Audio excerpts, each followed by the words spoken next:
The Rainbow and the Promise. It's from Genesis chapter 8, verses 20 to chapter 9, verses 17.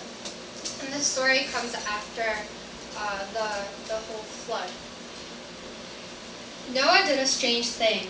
At least it would seem very strange to us today. The ark was safely on dry ground again. A few minutes before, it was filled with growling, barking, honking, purring animals.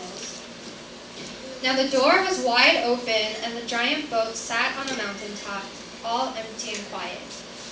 All the animals had rushed out the door to fill the earth again. So what was Noah doing? He was picking up rocks. He was so thankful to be alive, he was going to build an altar to God.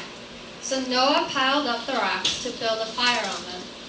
Then he took the best of some special animals he had kept aside, killed them, and burned them on the altar. This was a sacrifice Noah offered to God to thank him for saving his life. It might seem like a strange thing to do. It couldn't have been an easy thing to do either, but that's what people did in those long ago days. That way they would know that dealing with God is a very serious thing.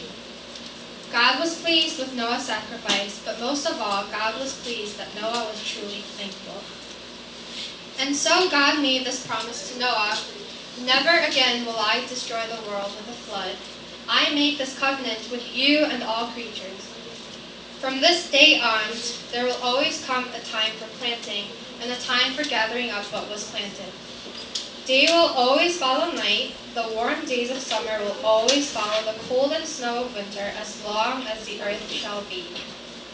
God knew that there is something inside of us that tries to keep us from doing what is right. That is what causes all the trouble in the world. God also knew that one day he would send his son to save us from that. God saved Noah and his family to show us that he has the power to save us all, and one day bring us to a new life with him in heaven. So God blessed Noah and his family. He told them to have many children and fill the earth with people again.